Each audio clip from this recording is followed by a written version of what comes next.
Thanks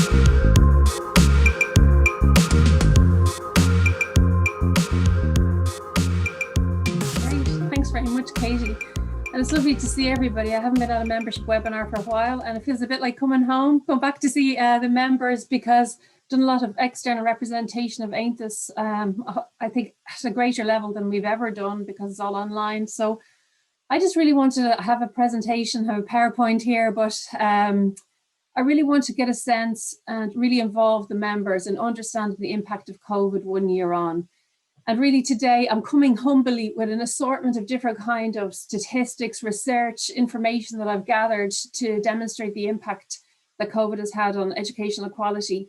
I don't think the picture is very clear. I'm going to talk about what information is available, but I suppose I sense, and I know this has been hard for everybody. I think it's obviously so hard for learners, for education providers. And I know there's a bit of a sense of fatigue. I'm not saying that people are tired or they're not battling on, but around the issue of educational equality. And I think it's really important that we ensure it's back on the agenda. There's a lot of discussion this time last year about the impact COVID would have around making it really difficult, about digital poverty. A lot has been done. There's been the Med Fund, there's been different kinds of supports around laptop provision. But really what we're trying to do with this campaign is look at 1 year on, what has been the impact, what needs to be done, looking for solutions of what needs to happen into the future, so we can, I suppose, shape our advocacy work, and really want to do it in partnership with our members. And I know, before I start putting the PowerPoint on, I know you have a lot of information yourselves, and the way we're looking at it is like, let's get the best possible overview of the impact of COVID. Let's put a really good argument together that has had a huge impact and that must be addressed, because keeping it on the political agenda, I think, will take I suppose, an evidence base and a collective effort. So that's really where we're coming from. And we're also really open to getting your views on this. We haven't kicked off the campaign yet, but we really want to engage with yourselves, our members, in shaping this as well. So we had a peer learning in work of how to use Zoom. So if I mess up, I'll be in big trouble here. We did a bit of crack as well, but 1 year on, I'm trying to ensure that I can share a screen effectively. Let's see how we get on here. So anyway, hopefully we get through this. Okay, thanks, Barry. So we really need to assess the impact, and I suppose just reflecting, I've given a lot of presentations last year on the Mitigating Educational Disadvantage Working Group and the papers that we produced, and there was a lot that was done in collaboration across the tertiary education system, so people involved in community, further and higher education. So we have a lot of information there. We really want to focus on the 1 year on of gathering that information. So I'm just going to talk a little bit about some international trends, some information that has come out of OECD. We have other information available that we're going to collate. And really what we want to do is share this with yourselves to empower you in your advocacy work or your engagement at local level, of highlighting the issues that your learners face, and I suppose arming you with that evidence as well. We know the impact on women has been well documented, and there's a lot of information on that. I'm not going to go through all of that today. At national level, in terms of statutory providers, there's not a huge amount of information at present that's available, and I'll talk a little bit about what is available and the trends that they're showing. AONTAS has done a lot of research over the last year, and it has been absolutely critical for understanding the experience of learners, so through the National FET Learner Forum. And then next week, really encourage people to come to the CEN Census. It's a massive piece of work, and that report, really, it's not like a sneak preview, but it's about talking to you, the members, people who are involved in the CEN Census, sharing that information with you first, and the findings. We think that's really important before we do a big formal launch, of really talking and having a space to discuss the outcomes of that research. So that's going to be led out by my colleagues next week. Leah and Eve and Aki are going to be giving a presentation about that. So come to that next week and find out, particularly the focus on community education. So we really need a clearer picture. We want to gather that research and information across the sector. So what we learned through the MED, Mitigating Educational Disadvantage Working Group, and I spoke about that a lot at the webinars when we started doing these last year. But what we found is that, to varying levels, whether you're in community education, further or higher education, there's commonalities that marginalised learners face, whether it's around financial support, student support, the need for peer support, of belonging, mental health and well-being, of learner and student engagement and support to engage in online learning. And we have 10 papers that have been produced online. So we have that as a background. And I'd encourage you, if you want to reflect on that or read any of those papers, they're from the AONTAS website. But I suppose we just to take a step back, we look at lifelong learning participation rates, like in a pre-COVID time, they're around 12.5%. But for people who, had less than Leaving Cert level, it was around 3% participation rate. So there's obviously always been educational inequality, and what we're focusing on is an exacerbation of that. So maybe just to talk a little bit about some of the research that's coming out, and what I would encourage you to do is think about, any surveys you're doing, anything that you've read. Like I try to read at least one, journal article or report every day to collect this information. No, it's all really valuable. So whether you want to share it in the chat or say, look, this is a report that we've produced, and I actually see Margaret from NALA there, got really interesting statistics, which came off as was your AGM, which was really helpful in terms of the increase in the number of calls for your service. So all of that, I think, is good. If we can collect that and across the sector is really valuable. And that's just one example. I'm sure other people have other things that they've done. So in terms of the OECD, they looked at adult learning participation rates, and particularly for non-accredited learning, and there was a drop in participation of workers in non-formal learning by 18%. So that's just one statistic that we know. And we know it's not all about quantitative research, but I just thought I'd give you that as an example. So our nearest neighbours in England, I suppose they have a huge amount of data at their fingertips, and so it's their ministry for education specifically focused on participation rates in further education. And you can see the drop there, down by 15% in further education. And for community education, it's down nearly 50%. It's been a huge impact in our closest neighbour. And I know, I suppose the way we're looking at it, we're not saying it would be the fault of the provider. Obviously, there's a huge amount that was happening in people's lives over the course of COVID, and the priority to engage in learning, maybe not the number one thing that's come up through much of the discussions with these webinars. But I think it's really important that we identify how can we support people back into the system as well. So we know the Mitigating Educational Disadvantage Fund that AONTAS advocated for went some way to address some of the issues for community education providers. And we have a report that we launched at the Policy Day, you can read online as well.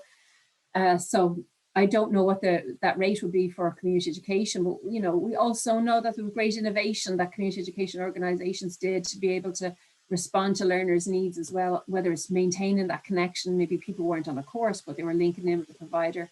So that's what's happening over in England, and we have that information. And again, it's about building the body of evidence of what's happening internationally, and then looking at nationally as well. And the data, I suppose, that we have, and I'd be interested to see if anybody has any further information that I'll just talk about from SOLAS and the PQI. So the preliminary information that we got from SOLAS, so this was when SOLAS CEO Andrew Brownlee spoke at our policy day and drawing on information from the PLSS system.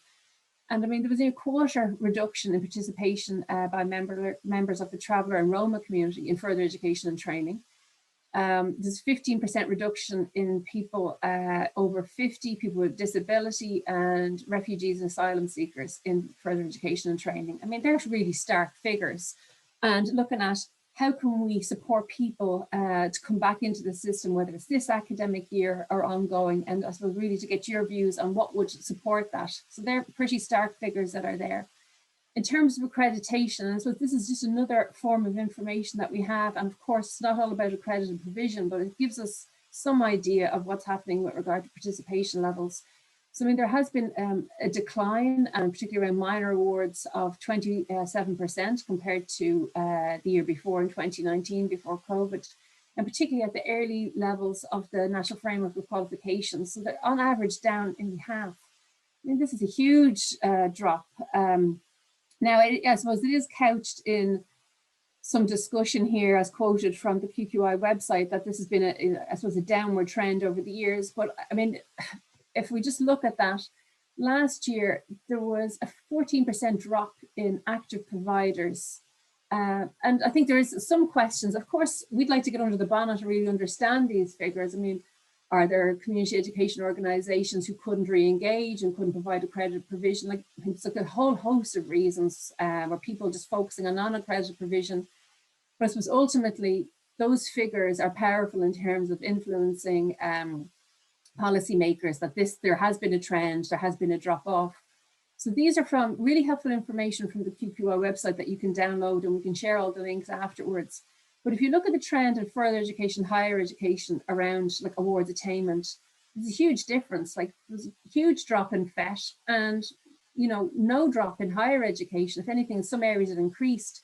So that's something to consider as well. And, you know, not to put so much of an overemphasis on accredited provision, but we do need to understand and have statistics on participation rates, retention, if people couldn't complete, what are the opportunities to get back into the system. So, I mean, there is a bit of a lack of information and data at national level around this, but I thought it was interesting just to share those statistics with yourselves to give you a bit of a background. From ourselves, the National FET Learner Forum, and there's a huge amount of work that's done. There's going to be like a synthesis report. So that's like a collaborative work that we do with ETBs of really understanding the FET learner experience. And that was vital during COVID because, you know, I participate in the COVID-19 tertiary response steering group. So they meet every second Friday. Minister Harris is in attendance. I'll be attending this Friday. They're chaired by the Assistant Secretary, William Bosang. So there's a direct link in there to be able to raise these issues. So it's been vital for us to be able to understand the experience of community education, for you to articulate what those issues are, whether it's at these meetings or through the CEN, to be able to gather this information from FET learners around the National FET Learner Forum. And I suppose what we've also noticed is not only just like challenges, but things that have worked well, but also the difference. Like when we talk about 1 year on at the start, and we can think back from we went into this, we didn't think we'd be working remotely this long. But at the start, in terms of mental health concerns, you know, from the first lockdown to the most recent one that we were in, they have increased, I suppose, by 25%. It's been an increase with regards to learners articulating that their mental health has been impacted. So getting harder for them as well, is what they're saying. And also with regard to the challenges around a lack of structure in the day as well, that has been more challenging later on as all of this work, I suppose, all of this work online and learning online progresses. So, you know, and we really know people and learners have been suffering with their mental health issues over the course of the pandemic. So we have this information, we have some information. I was just giving you some examples of international data that's available.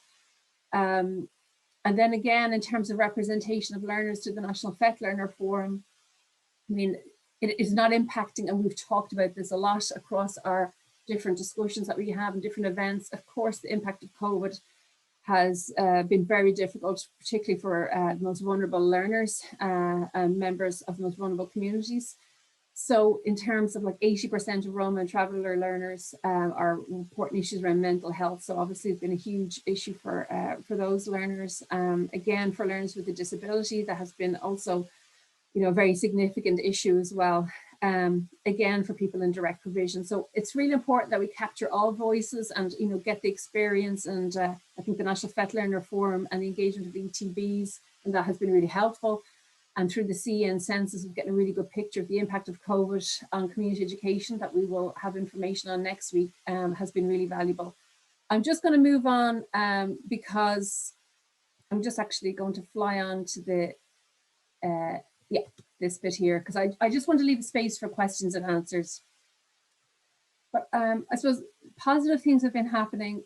You know, the new statement of strategy from the Department of Further Higher Education, Research, Innovation and Science, you know, they've really focused. I mean, there's different goals in the statement of strategy around inclusion and talent that focus on education disadvantages. There's a specific reference around the impact of COVID on learners. So, I mean, it's stated in the strategy, and from our engagement, there was a real openness. I think what we really need to do is get a real sense of what the impact has been and recommend solutions to this. So, I mean, I think we'd like to have discussions in the breakouts, but I would like a Q&A, kind of an open session to hear from yourselves. Like, what trends have you noticed? And I mean, I have to say, it doesn't matter if you talk to one learner, if you did a survey, if you have just your own personal opinion. We really want to get as broad a picture as possible. If you have any surveys, if you'd like to share them, any information that you have or research that you've been doing or discussions that you've been having, because I'm going to just stop sharing the screen so I'll be able to see people a bit better.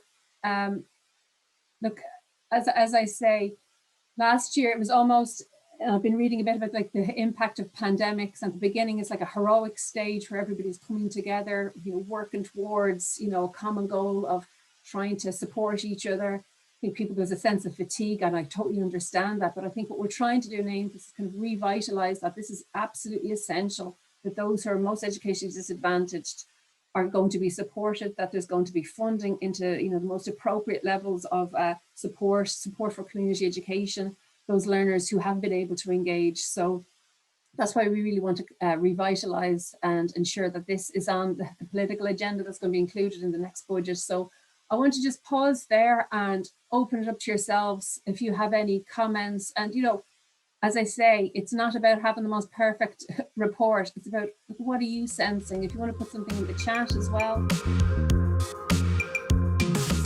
I was just interested in, I see absolutely, Niamh, in the presentation that you had up there, and the terms of the fact that, there's a huge reduction in figures. I suppose I just wanted to make the point that there was a lot of issues affecting that, I suppose, in the sense that in many instances, it was when we went back to work in September of 21, physical space was not as abundant as it previously had been, and in a lot of instances we lost capacity by about 40 to 50%, and that rang through then for the rest of the year, up to and like currently I have classes that are running online with 5 people, although I could have 20 people in them, because that's what it started with, because they started in a classroom and I was only allowed to have 5 people in that room at that time. So I suppose that's one thing. And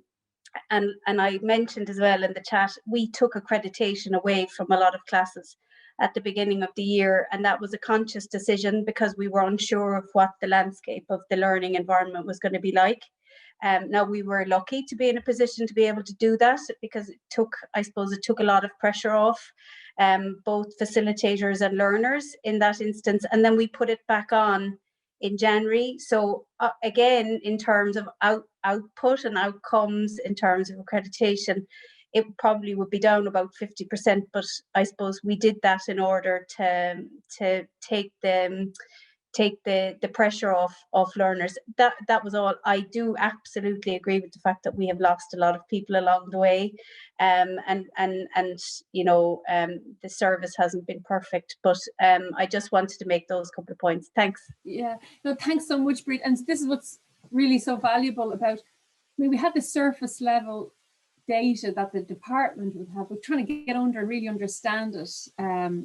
It's really helpful to get people's comments, and I suppose we probably should have said at the start, it was like no reflection on the providers at all, who we know over the last year have been doing everything they can to support learners. So, I mean, that's something just to emphasize, regardless of the huge amount of work that's been happening, I suppose it's looking to the future as well. What can we do? What needs to be done about supporting people to re-engage? And I think the pointer and accreditation will come up next week. I don't want to be given any, this is maybe a teaser for the session next week, that I know Eve is going to be talking about that, but that's the interesting way that organisations and education providers adapted around the providing non-accredited provision, keeping learners engaged, and that being the priority. Thanks so much, Bríd. Great to get your comments. And Stephen had his hand up, I believe. I can't find you on the screen. Stephen, would you like to come in? I'm here. Can you hear me? Yeah, perfect. Yeah. Just one thing, the advertising of programs is even more difficult than it was, where I think getting people aware that our centres are running classes, albeit online or blended. Like, for example, we used to use postering around the Liberties area, and we poster in shops, medical centres, unemployment offices, hospitals, credit unions. All of those places have been closed, and we haven't been able to get our posters up in the area.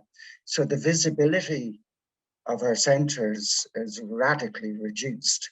And of course, I think a lot of people think that because schools have been closed, that our education centres are also closed. So even just making people aware, and these are people who were already pretty hard to reach anyway, it's now virtually impossible to get new learners. So what would be interesting to see in those statistics is the change in the number of new people coming in for whether it's accredited or non-accredited courses. Thanks very much, Stephen. That's really helpful for us, and maybe thinking we need to reflect on this. What can we do to support that around getting the word out? And that's something that, like, as a member, we want to help support your work. So maybe that's something that we need to think about. And the new learners point as well, something we need to explore. It's absolutely essential too. And I suppose I'm just reading some of the questions there. For some students, the social element is most important. Absolutely. And that's been coming back, and without that, it's not providing them with what they need or wanted. And absolutely, that's been coming up for members. And I just see comment from UCD, had a good number of adult learners who had places and deferred on the basis of wanting the social engagement and peer support. Absolutely, yeah. It's great to get all the different insights. I mean, what we try to do in AONTAS is have, whether it's the CEN census or the National FET Learner Forum, have the mixed methods approach. We have the questionnaires, and we also have the interactions and group work, group discussions, focus group, to get the understanding of like the impact. So with these kind of bare statistics, what you're available, trying to really get an understanding of them and to give us a sense of what we need to do as an advocacy organisation going forward is really something that we're trying to explore through this campaign. And the social engagement was the most important. I know, absolutely, and I totally understand. Does anybody else want to come in with a question, or does anybody have any information or notice any other trends? Nora, would you like to come in? And if anybody else wants to just put it in the chat that they want to speak in case I miss you. Sorry, Nora. It was very interesting listening to Stephen and Breed, because all the things they were saying is what I was thinking, or what our experience would have been in Roscommon. The other thing even, and I suppose this is more about us as a provider, where I'm speaking personally here, was the uncertainty at the outset. And I think that's why figures will be low, because we didn't push the online thing initially because we thought, oh, this will only be a few months. And that was huge for us. And we kind of, and I think learners thought the same thing. So I think uncertainty really underpins a lot of it. And because, as Stephen and Breeden and previous speakers have said, the social element is huge and the peer support is huge. And sometimes, and the advertising is a big thing and the hardest to reach. And there's a lot of support before somebody will even engage in a community aid course, and that's gone. Sometimes you cajole, your service users or whoever, and you will sit with them and have coffee and say, and recommend, why don't you do this? Look, so-and-so's on it, or I will be there, and you do that kind of pre-development work, and that's not there. And I know a lot of our learners would have had to go through that pre-development process. So that wasn't there. So I completely concur with everything everyone said. We definitely experienced all that in Roscommon. But the uncertainty, we kind of kicked the can down the road a bit before we then in September, like Breed, we had community aid courses set up for other parts of Roscommon. So we went to a lot of trouble to find a premises in another town that could support 5 learners with a tutor. Then we had to break the group up into 2. We put a lot of work into it, only to be told a few weeks later, the actual tutor was living with her 92-year-old father-in-law, and she got too worried about being out in COVID. So we lost our tutor. And she was dead right. She had a fear of coming in even with the 5 students. And we put a lot of work into that, and then that happened. So I think, so that's what I'm saying, the uncertainty, and then we went into lockdown again, and it's kind of, it doesn't surprise me at all that it's 50% reduction, definitely. And the fear of online also too. I mean, a lot of the people we work with, the hardest to reach, there's a fear around the online. They can't just switch on to online like that. And that would have been redeveloped, that would have been, and some now have. And I just earlier on my staff, and we were just talking through about that process of development, how we have women now doing QQI level 6 train the trainer, who've come through the community ed process. This is the first accredited training they've done. And we're shocked ourselves that in a year, they're actually doing it over Zoom. Some of them wouldn't even use the WhatsApp video 6 months ago. So there's progress, in huge progress that isn't in quantitative, you can't quantify, yeah. Sorry. No, thank you so much, Nora. And the uncertainty, I mean, when I think back to the webinars that we had about the return into like into a premises, like I suppose we've been trying to grapple with that ambiguity. And at the moment, the department are looking at the pathway back of having more on site across the tertiary. I mean, they're focusing on further and higher education, of having a clear communication for that would look like. But I suppose everybody's been working with this uncertainty. And I think, I'm taking on board all the points that people are saying and the concerns that people have that the government might think will be full steam ahead with digital. But we have been there at the table advocating the need for on-site, face-to-face outreach, all of that relentlessly for a year. And so this is one of the reasons for the campaign. Is I thought people were getting a bit tired of me saying the same thing over and over again. And I said, which I said the last time, they're probably weary, but I said, because it really matters. And we have to, and I suppose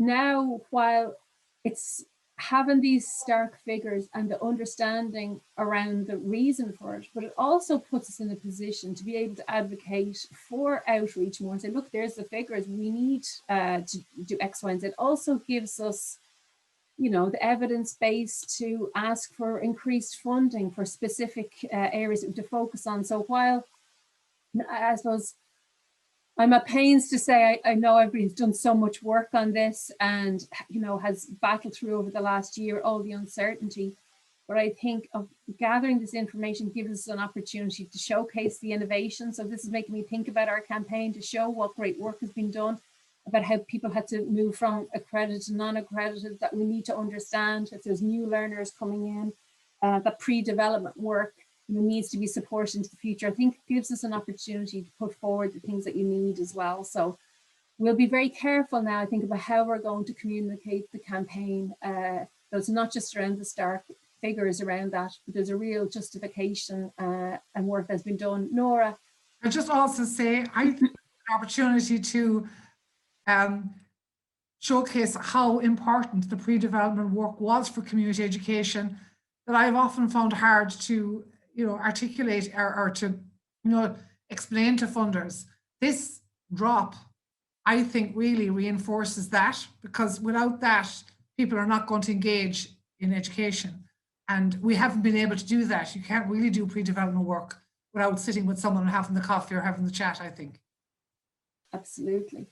Thanks very much, Nora. I see Jane wants to come in. Jane, would you like to come in with your comment?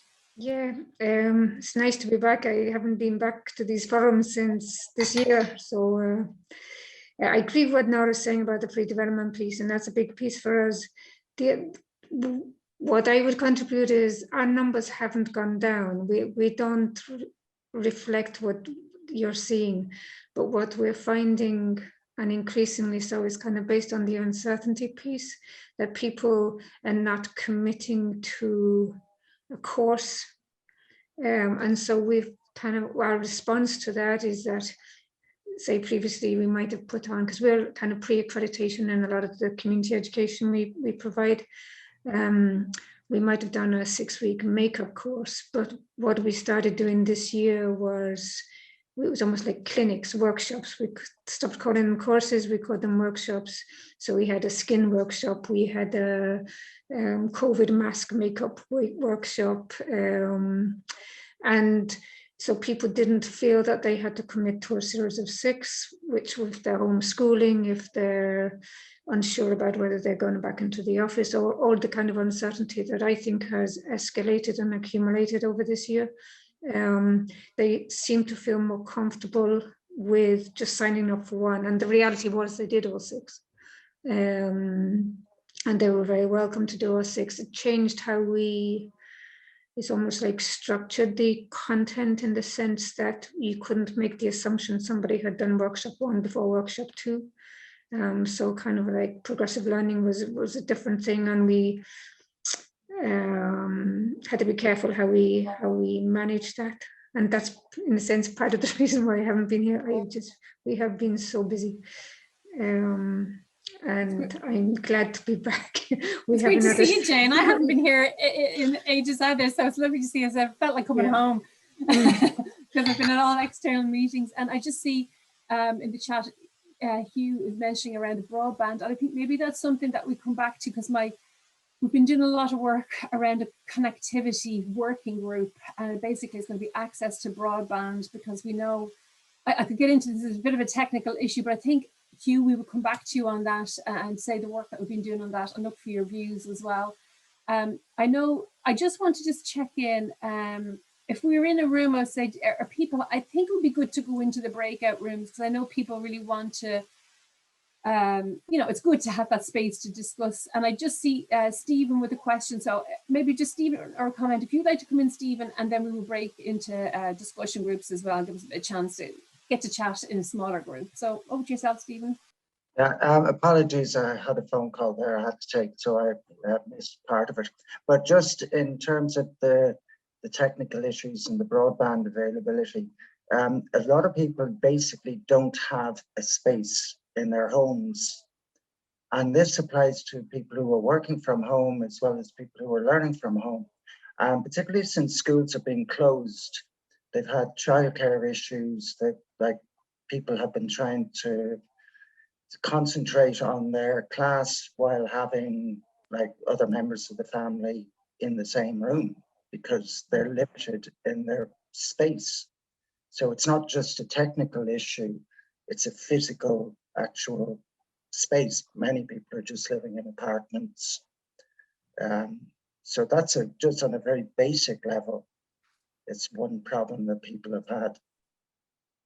Thanks very much, Stephen. And I think that point around broadband, and I know my colleagues Leah and Derval have a really good handle on this particular issue. There was like a rollout of EduRoam where you could go in. I mean, if a cafe was open, you would have access to it, and that setup has been agreed for higher education students, something that we've been advocating for further in community education. I think it's something that we need to come back to. It's a bit of more of a complicated issue, maybe something we need to have a discussion with and give you an update on around that work. I mean, we had the data we were advocating for, you know, the free or the access to unlimited data from people's phones. We did a lot of work on that, and it has come from previous webinars as well. So I think it'll be worth going into the breakout groups of having the discussions with your colleagues. So I think somebody's going to work their magic, and then you just hit join, and then you'll have a nicer discussion. And I really appreciate the comments here. It's been really helpful for us. And I mean, we want this campaign to be meaningful and to respond. And I think there's a lot of lessons we need to think about from what you've been saying here about how we shape that. And I suppose I can't overemphasize that the work you're doing is really appreciated. And those stats are the ones that are out there that are being talked about. And I think finding an understanding, and, you know, it's not necessarily that your learners are even reflected in them, but it's good to get that view.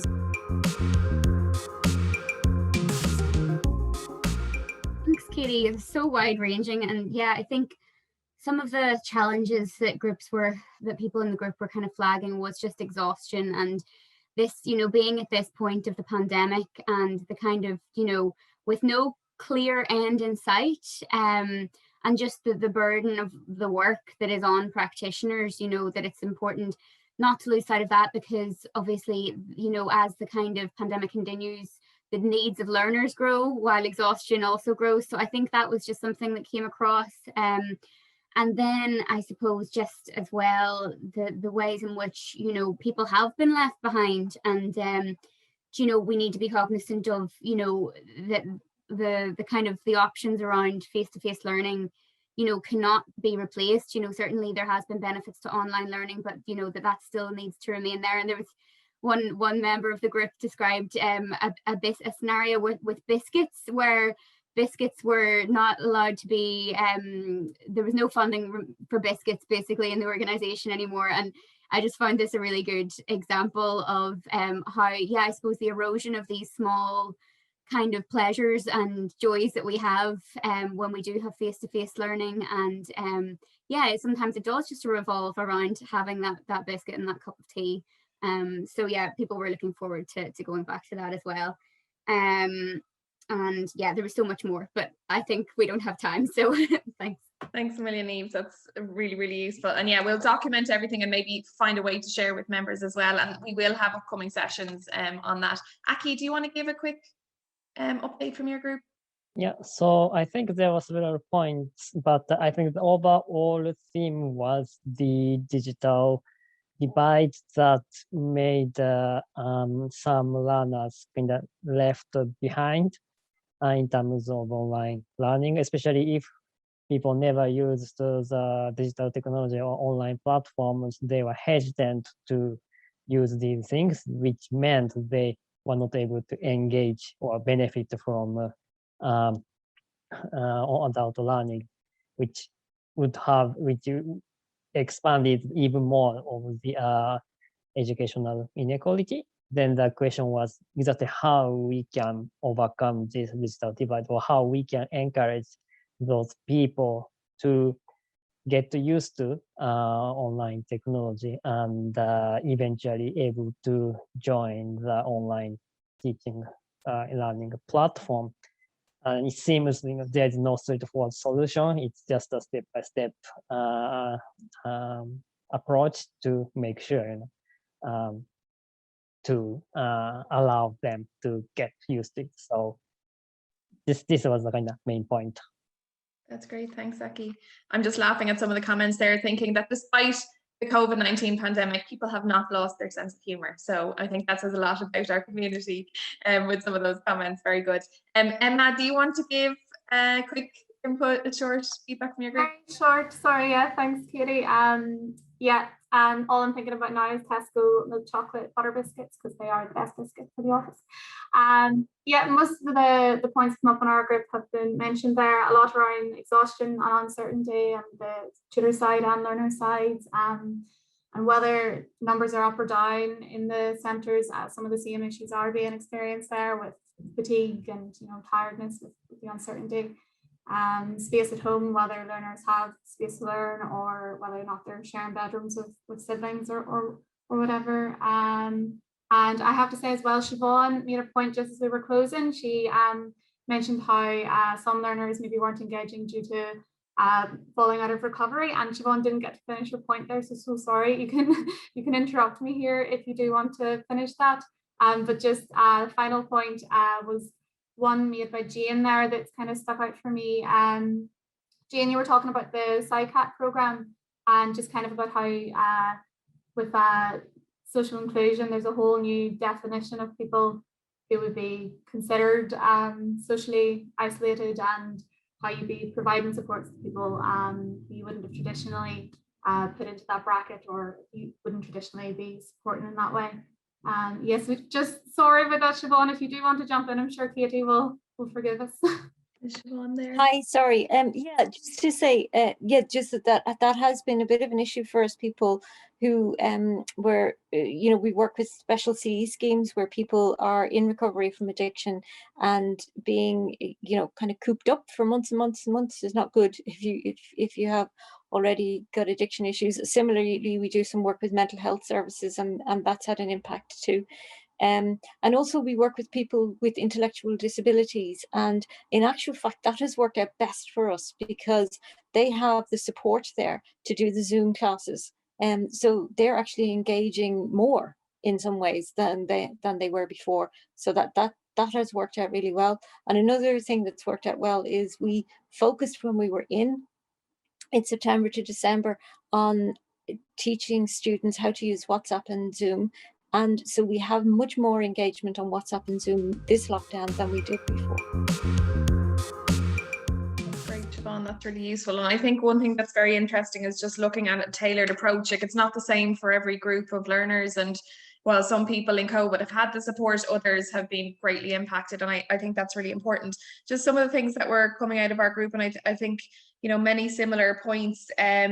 I know Kathleen from Longford was just talking about, how difficult it is around recruitment, and she was talking about specifically CE schemes, social welfare payments, and people being on the PUP scheme and maybe moving off. And really overall point that we need to look at cross-departmental approach and collaboration at local level, which, to be honest, I think the AONTAS membership community have been really good at doing, but it's definitely something that we need to think about.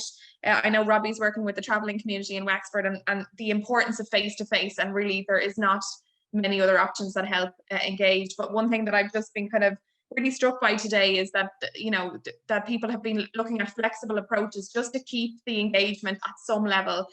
So Robbie was talking about that with members of the travelling community, bringing workshops to their door, arts and crafts that they can do with family members to just keep that sense of connection going. And I think, you know, really just saying, as we hopefully move towards brighter times, that we look at an easing in approach for people, and the importance of non-accredited learning, the pre-development piece that Nora was talking about, that really now gives us an opportunity to shine a light on the importance of that, and we can see the fallout. And I think just to say thank you so much to everyone for a really valuable session today. It's really just the starting point in terms of our 1 Year On campaign. We're going to be linking with other national organisations just to help really share this voice and make a strong call. But I think it's so valuable to have feedback from members on the ground, because we really need to get a clear picture of what's happening, and statistics don't always tell the full story in terms of what some of those issues and challenges are. But just to say, keep going, and we get so much energy from our members every single week. We know that it's really challenging and difficult, but I think you show time and time again the innovation and creativity on the ground to really, you know, do your job with passion and commitment and help those most in need in terms of trying to help them engage with adult education. So I guess we're here for you in whatever way we can, and please do come next week on Wednesday the 5th to our CEN census. You'll get a sneak preview. I know Eve and Aki and members of the research team have been working really hard on this, but we're looking forward to a campaign that we can help support members. So we hope you have a brilliant rest of the week, and we hope to see you again really soon. So thank you from all the AONTAS team for a brilliant session today and for all the feedback.